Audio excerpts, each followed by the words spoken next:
The compassion that the scholars showed, the willingness to teach the people, and the willingness of the people to learn was just outstanding. And this is a tradition that we take from the Prophet ﷺ to his companions, and then the companions to the tabi'een, and how they passed down that knowledge from generation to generation.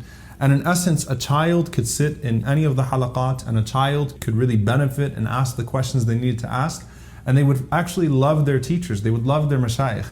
So this is a narration from Abdullah ibn al-Harith, rahimahullah ta'ala, not the companion, but the tabi'i. And he's telling the story about himself as a child. And he says, when I was a child, I used to go and sit in the halaqas of different companions and some of the senior tabi'in, or some of the senior successors to the companions.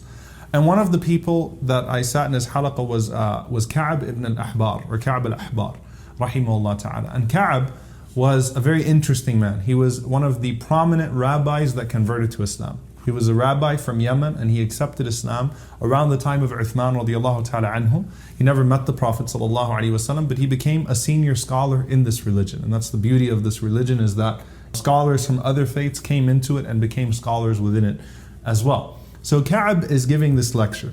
Abdullah says he was doing this tafsir of Surah Al-Anbiya, and he came to verse number 20, and the verse is talking about the angels, and Allah says, يُسَبِّحُونَ اللَّيْلَ وَالنَّهَارَ لَا يَفْتُرُونَ, that the angels glorify Allah day and night, and they never get tired. They are never fatigued. Subhanallah, they're constantly saying Subhanallah. They're constantly worshipping Allah subhanahu wa ta'ala without ever needing to take a break to eat or drink, never feeling any form of desire.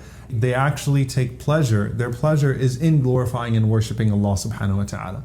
So Abdullah says that when he said that, I blurted out in the middle of the lecture, I says, أَمَا يُشْغِلُهُمْ عَنِ التَّسْبِيحِ الْكَلَامُ وَالرِّسَالَةُ وَالْعَمَلِ. I said, but Shaykh, how is it possible that they're able to constantly do tasbih, they're able to constantly glorify Allah subhanahu wa ta'ala, when they also have to deliver messages, and they also have to record deeds, and they also have to do certain actions, and they also speak?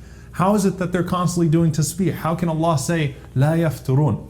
So Ka'b, he says, where is the young man that said that? So some of the seniors in the halaqa, they pointed out Abdullah, and they said that this young man is from Banu Abdul Muttalib, that he's a young man from Quraysh.